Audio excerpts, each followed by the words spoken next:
control tower over seemingly endless rows of barracks and permanent camp installations, we get an idea of the immense size of the Air Force's base at Victorville. Again, the scene of bustling activity for the encampment of the 62nd Fighter Wing of the California Air National Guard, under the command of Brigadier General Leonard E. Thomas. Here, directing air traffic in the control tower with constant taking offs and landings, is the important post performed by this National Guard sergeant. A T-6 trainer comes in for a landing under his watchful eye. An F-51 fighter taxis up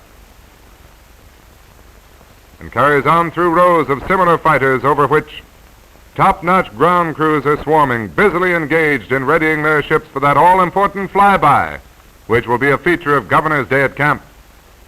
These men are receiving invaluable training in airplane mechanics as they help keep these skybirds in top-notch condition. Here, an ordnance crew of the 195th Fighter Squadron gets a different kind of training, loading 100-pound bombs.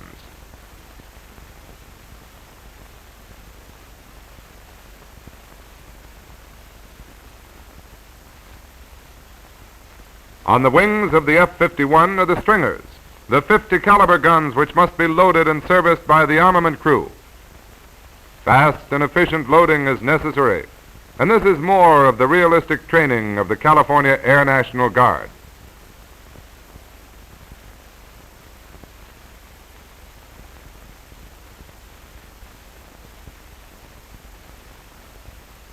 Detailed diagram charts on the wing hatches help to identify the type and method for the loading procedure. Now then, for major repairs, of course, the planes have to be worked over in the hangars.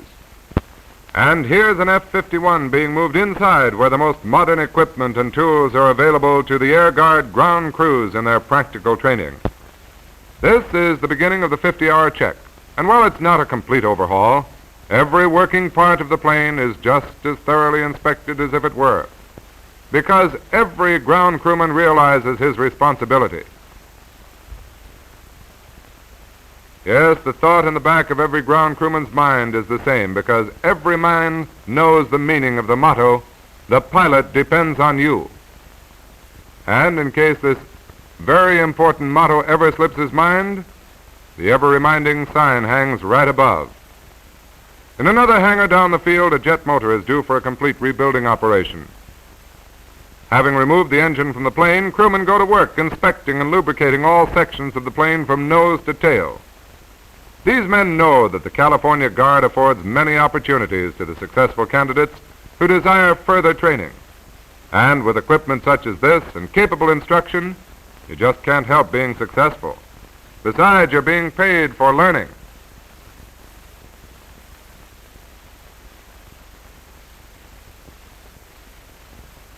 Removing ammunition drums from an F-80 are two men from the armament section. Training in this field is specialized, as the knowledge of handling armament properly is essential. The F-80 carries 6 50 caliber guns in the nose. It carries 3 to each side, and they really pack a wallop. Here the drums are being quickly replaced.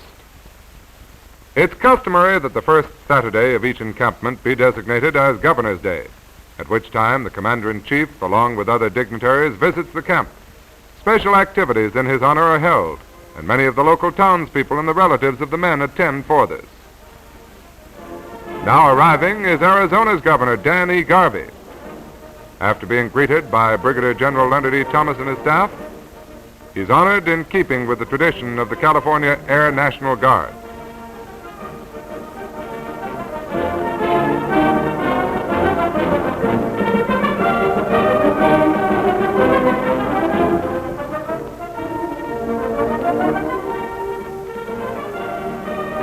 Here's the governor approaching the honor guard.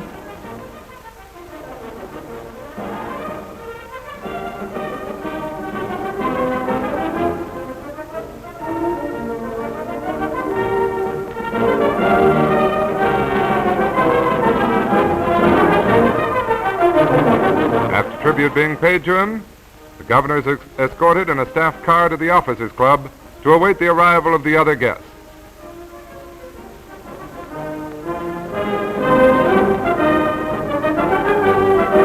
Coming into view now is a B-17 bomber of the U.S. Air Force, bringing a very distinguished visitor. As this plane hoves into sight, we get a real impression of the size of it. We think back upon the record that this plane made in World War II. And to the California Air National Guardsmen and to the visitors, there's a feeling of security seeing this kind of equipment as a part of our national security.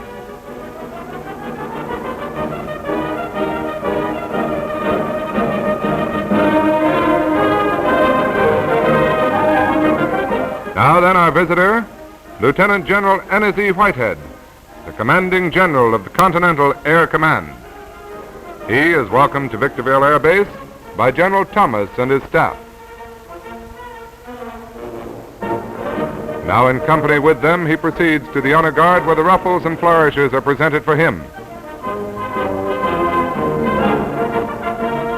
He too gets into a staff car which will take him to the Officers Club, preceding the dinner and the reception, which is traditional on Governor's Day.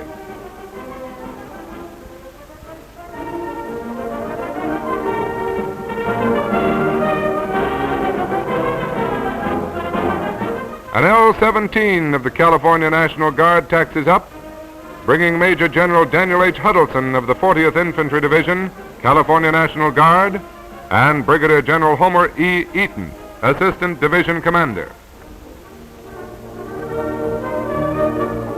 Formal greetings are extended by General Thomas and the staff to the visiting generals. General Huddleston and Eaton compliment General Thomas and his staff. And now they stand there for a moment for the photographers to make a record of this very important visit.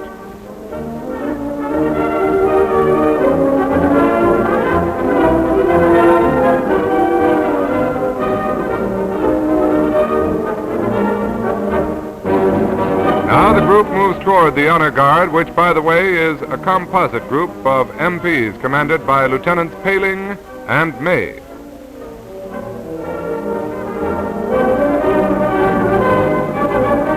Here they are approaching the honor guard. Now into the staff car, and General Thomas issues a brisk farewell salute as he prepares to return to the head of his reception detail to meet the next guest.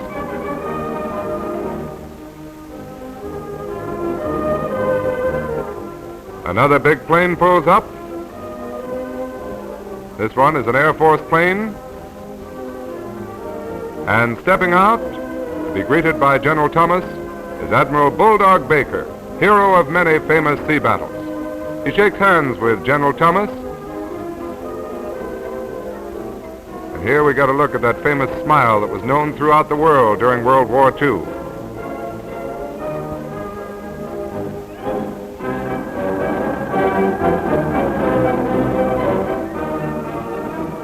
Getting right into step, Admiral Baker proceeds with General Thomas to the honor guard.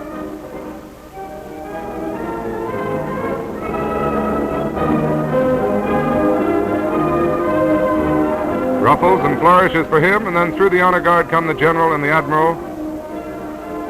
And the Admiral takes leave in a staff car to the Officers Club, where he too will meet the other dignitaries.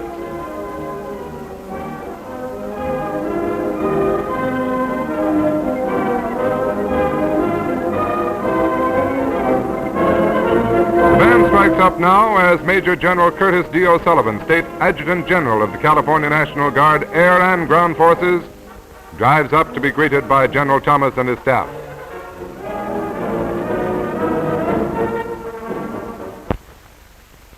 And here General O'Sullivan shakes hands and confers with General Thomas. While this is happening, the photographers are busy snapping pictures.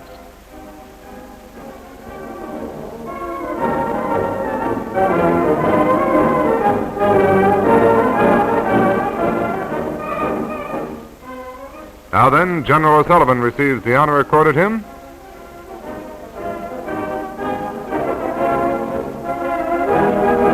He returns a very smart salute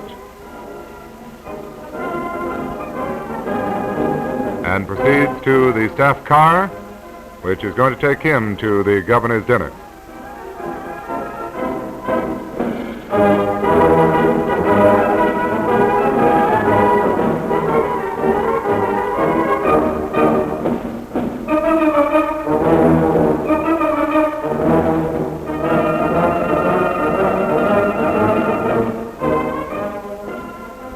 Thomas salutes.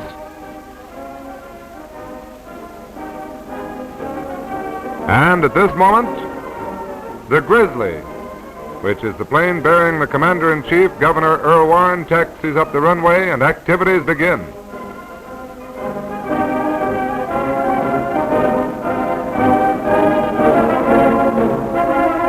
Here's Governor Warren now, disembarking from the plane. Steps forward, shakes hands with General Thomas, and is introduced to the General Staff.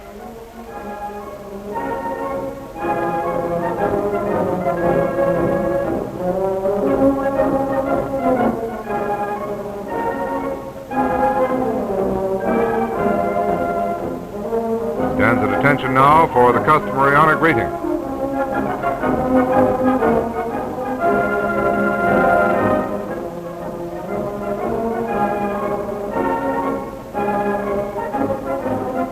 He talks with General Thomas as the staff car draws up that is going to drive him to the ceremony, which is a part of the governor's reception.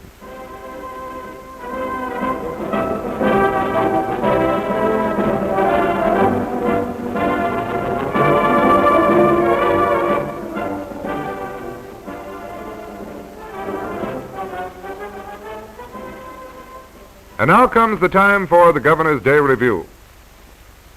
This is the base of operations for the 196th Fighter Squad, seen here going into action. These boys are the pilots of the jets, and they're mighty proud young men, too. Here's one of them getting into an F-80. As you watch them scrambling here into their fighter planes, you have a feeling of excitement. These are wonderful planes and wonderful equipment. Here one of the ground crewmen sees that the pilot is exactly in place, takes care of last-minute adjustments to the cockpit. Pilot signals to step forward, and one by one they taxi forward almost at an idling speed. As you look at this equipment, you realize that millions and millions of dollars are here, and all for the training of air guardsmen. Where in civilian life could the average sky-minded young man get within touching distance of such planes? Here the planes are pulling out onto the strip, getting ready for the takeoff, gradually pulling up into formation, eyeing each other for the starting signal,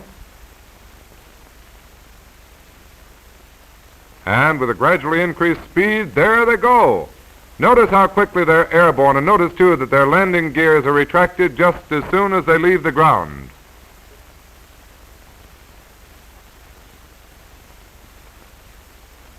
Now they're getting up into the air, and as they pull up into the blue, they form a breathtaking spectacle, flying into formation, taking breathtaking and spectacular dives. Now we have the boys in the 197th Fighter Squadron of Arizona leaving the operations to take part in the flyby.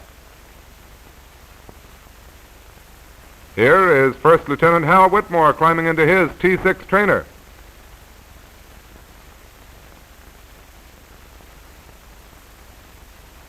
A point to notice is that when he's getting ready to take off, a member of the ground crew stands by with a fire extinguisher. The reason? A plenty good one, and you'll see in just a moment. It just accidentally happened as this scene was being photographed. As you watch the prop there, you can see that the pilot is having a little trouble getting his motor warmed up, and a fire broke out in the engine. The attendant is standing by with a fire extinguisher. One of the men takes off the hatch.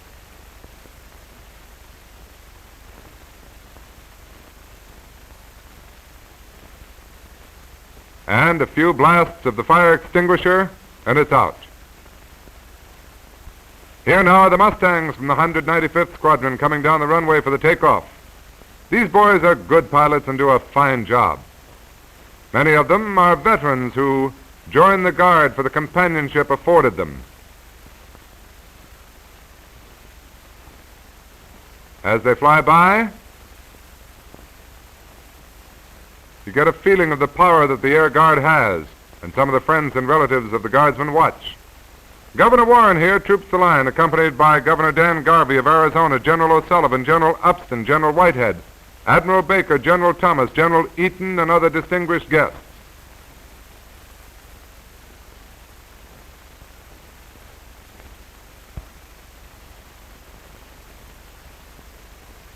Seldom has Victorville had the opportunity of seeing so many great dignitaries both in the governing and the military field assembled at one time. Here they are now in the reviewing position, and preparatory to the review, the governor's guests await the presentation of awards by Governor Danny Garvey to members of the Arizona Air National Guard. In the ceremony, the Air Guardsmen are highly commended for their great efforts and their service to the Air National Guard. The Guardsman salutes. Governor Garvey salutes. They shake hands.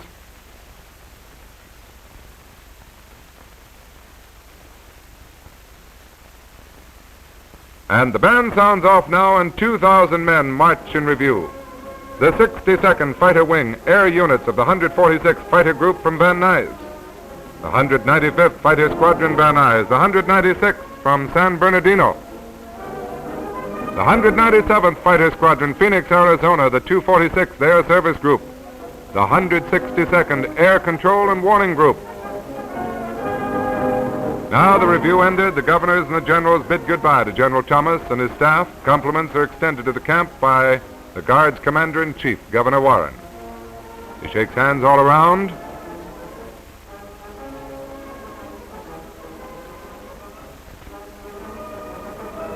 Now he's getting ready to get into his car to be driven back to his plane, the Grizzly. And so ends the first Victorville encampment of the 1949 season. Much accomplished, much learned.